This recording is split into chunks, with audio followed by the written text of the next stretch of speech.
The train from DC to New York takes maybe 3 hours. It's comfortable, it has good Wi-Fi, it's quiet. It's arguably the best way to get from where I live up to the Big Apple.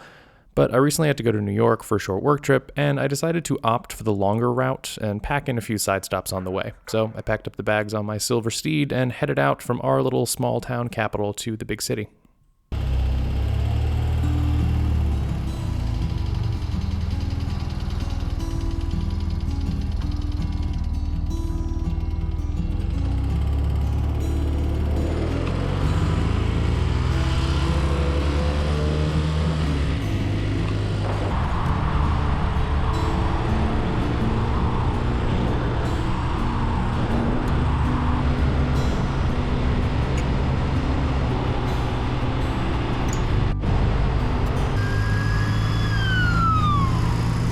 I first went up to Baltimore on the Baltimore-Washington Parkway, braving the lunatic Maryland drivers who think they're Mad Max extras, and got some gas in Charm City before carrying on my way.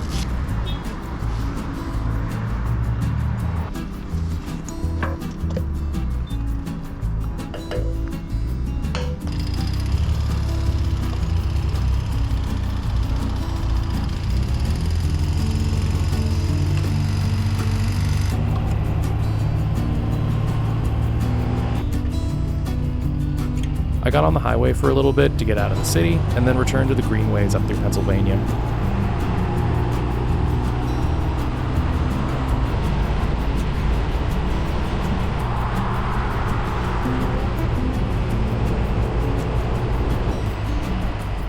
I wanted to stop at a quirky little bookstore north of Wilmington, so after crossing the Susquehanna at the Conowingo Dam, I put through the last few miles to get to Baldwin's Book Barn in West Chester, Pennsylvania.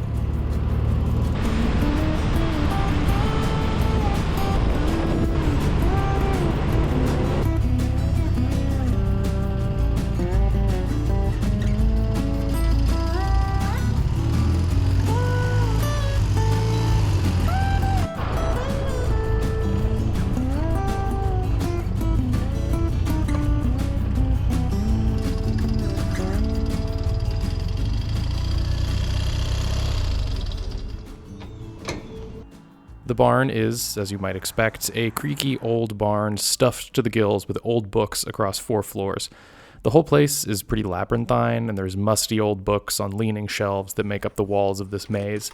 I was hoping to get an old copy of Whitman's Leaves of Grass, but unfortunately upon arriving at the W's in the poetry section, there was a sizable hole in the Whitman section. Looks like someone probably beat me to it, but I'll live.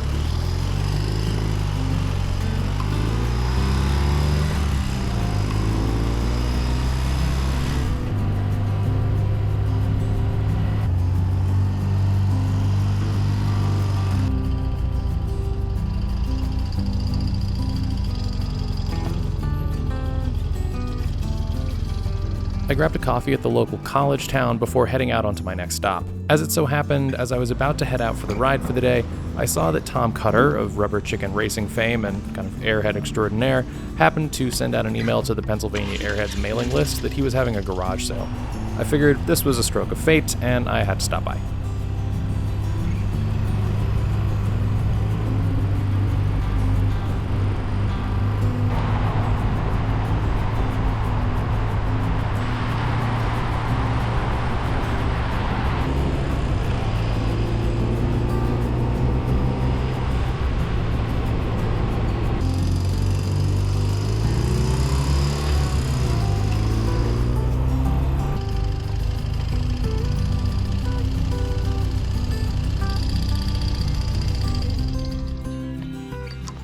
Okay, no, I had a Bridgestone DT 175 Hurricane Scrambler that I had bought when I was in college at a party. I bought it from somebody, and apparently I traded a .22 rifle for it. Because like 4 days later, I kept walking out of my apartment in Burlington, Vermont, past this bike that had snow all over it. And I thought, God, what kind of an asshole leaves his bike in the snow? After like 3 days, I like dusted the snow off the gas tank and the seat for the guy. And it was a good thing, it's my bike. I'm cleaning my apartment. It's actually cleaning up after my roommate, who was like an animal. And I find the bill of sale to the bike and the key. I was like, fuck, that's my bike. In a heartbeat, I got my old pudding pot ski helmet in my hand, got my parka on him, out the door. I'm kicking, get that thing. It was two-stroke. And I take off, and it's like late November. I go out on like a 20-mile loop around Burlington, Vermont. I go east and then south. And I come around and I get on a little highway bypass and I get the thing up to speed and it goes into a speed wobble and I go off the road and down into a ditch, down a deep, steep embankment, through a mushy, swampy area. And the beauty of it was that it slowed the bike down so that it just toppled over and I fell off. But when I fell off, I was in a tree. And I was like 5 feet off the ground, and something on the back of me was hooked on the tree, and I couldn't move. And I'm hanging like sideways. And somebody came by, and I'm like waving. The cars came by, were coming by. Somebody finally saw me. And he came down, and he looked, and he's like, I don't know that I can help you. He said, I don't have a ladder or anything. I don't know what to do. I said, well, if you could find a stick or something, just lean it against the tree. I could probably put my foot on it and get down, but he didn't want to do that. So he went, because nobody had cell phones, I'm talking about in the 70s. He went and got the police, and they came back with the fire engine and everything, and they rescued me. And they even brought my bike up to the side of the road, and nobody said a word about the fact there was no license plate on the bike, and I didn't have a motorcycle. They never even asked for my license. They were more concerned, am I all right? And everything. They were probably having too much fun because they just found a teenager. Yeah. It was like, we got something to talk about this at the bar tonight kind of thing, yeah.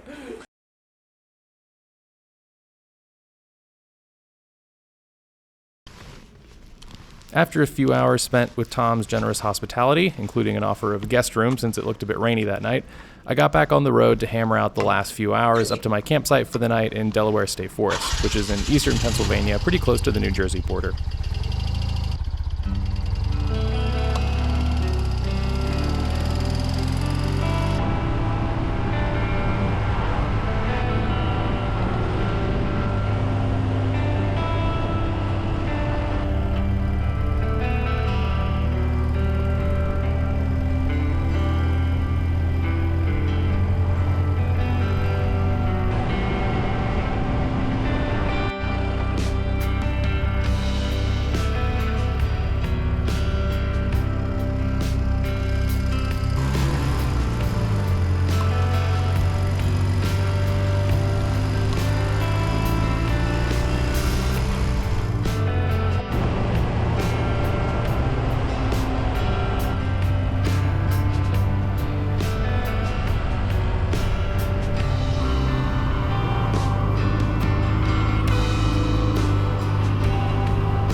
I stopped in Stroudsburg for some dinner because I didn't really feel like camp cooking. Thanks, man.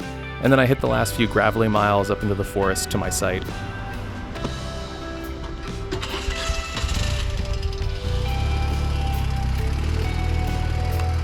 By the time I arrived, it was almost dark and everything was pretty wet, but thankfully I had arrived after the storms that had just been rolling through the hour before.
In the morning, I got up, I enjoyed the breakfast of champions, granola bar and a cup of tea, and then got my migratory life reassembled back onto the bike.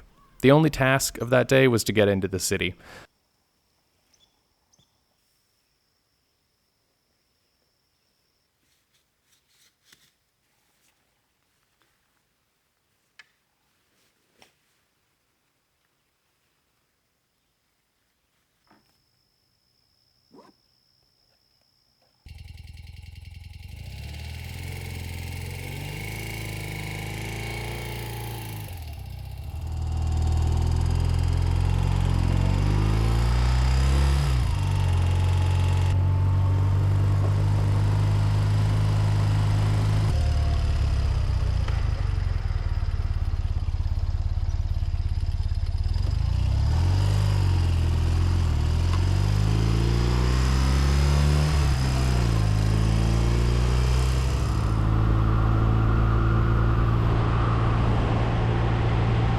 The morning ride back into Stroudsburg was lovely, and I got some breakfast at a little diner in town.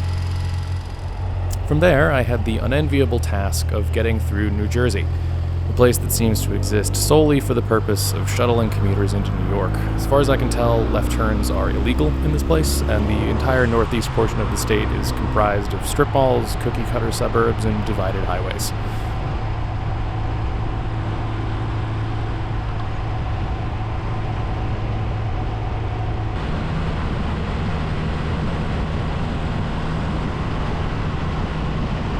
After riding for a while, I ended up stopping at a Starbucks because I couldn't find an independent coffee shop within 25 miles in any direction. But I had stopped because I wanted to watch the All-Ireland hurling final. So you probably have not heard of hurling, but it's an Irish field sport similar to field hockey or lacrosse, I guess.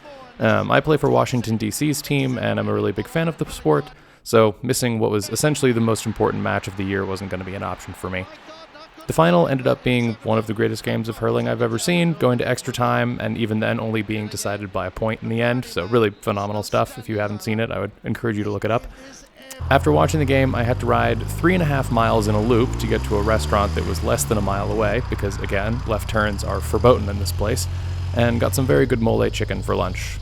This lunch was probably the only positive I have to score for New Jersey. It was very, very good. Back on the road, it was time to get to the final destination.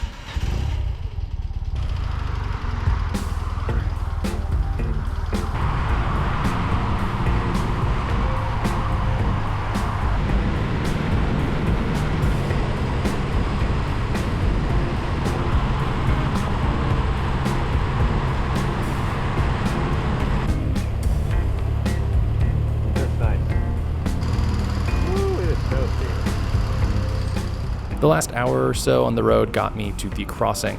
At the cloverleaf that leads up to the toll booths for the Lincoln Tunnel, I ended up just turning my bike off and leaving it in neutral because traffic was moving, but only at a few miles an hour, and it was hot as blazes, like 90 degrees, and I did not need to be melting my cylinders at this stage.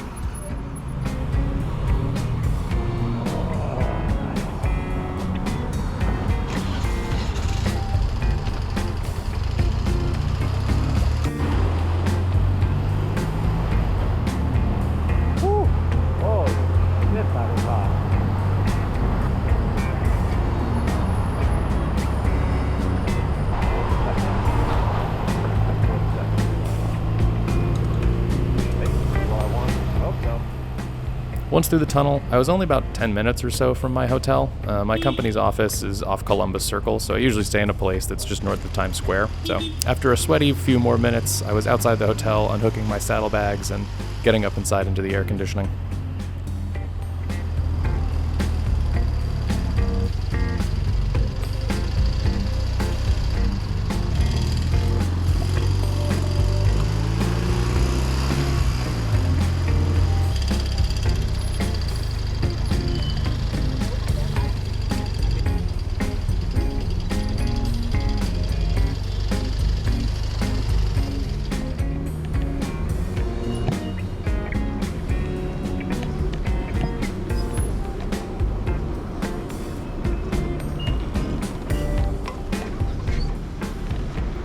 The next few days were a bit of a work whirlwind, meetings with reporters, meetings with colleagues. I did a writing workshop with some newer staff.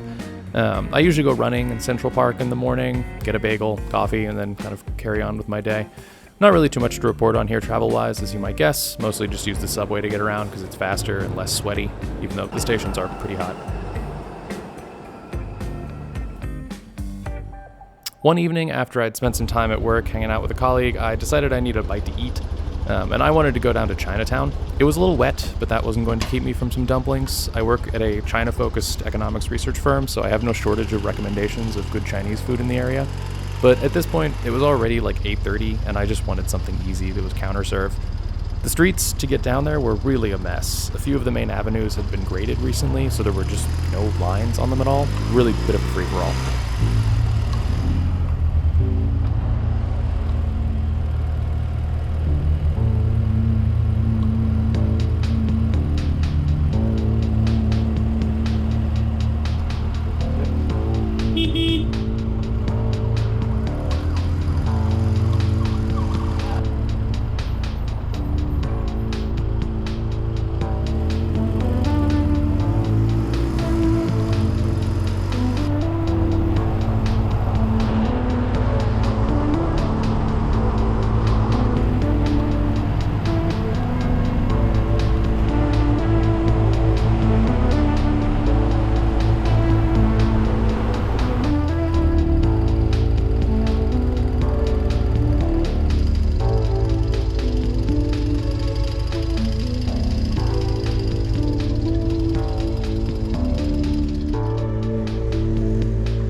When I got there, most of this section of the neighborhood seemed to be sort of closed up for the evening as far as I could tell. This dumpling place seemed to be one of the few things that was open. I got myself some pork dumplings and some sesame pancakes for all of $7. The only disappointment was that the only spicy condiment they had was sriracha for some reason, which is not very Chinese. I was really hoping for la gan ma or some kind of chili oil, but the dumplings were still very good.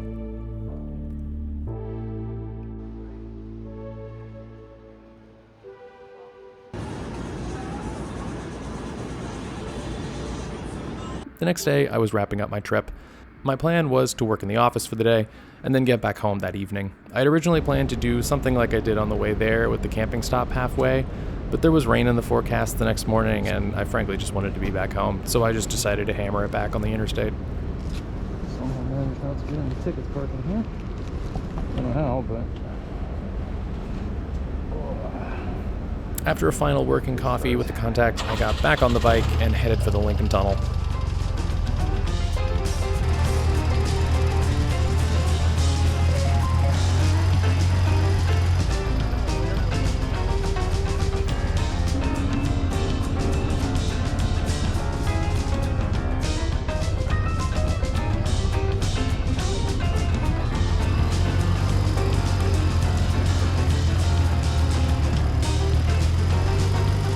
On the way, I did see a fellow airhead on the side of the road, which I briefly stopped to ogle.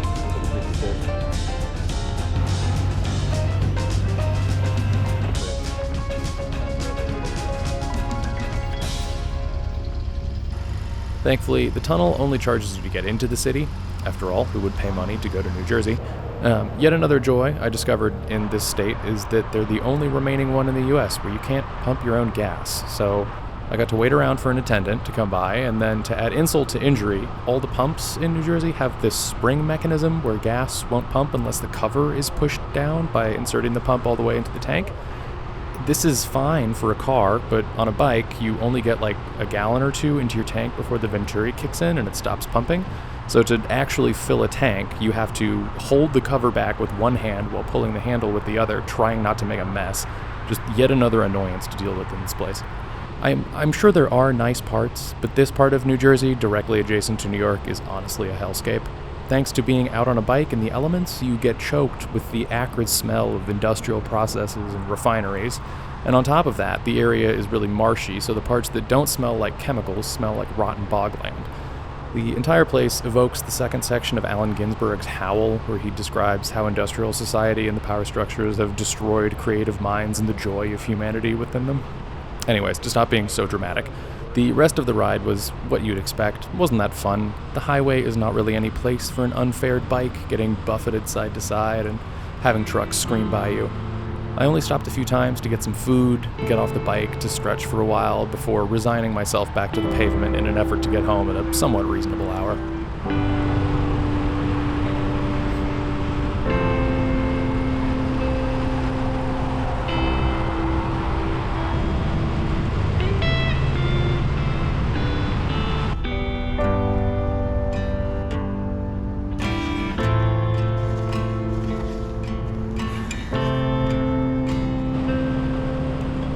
The whole trip only took about 4 hours and some change in the end, and I got home around 10 o'clock.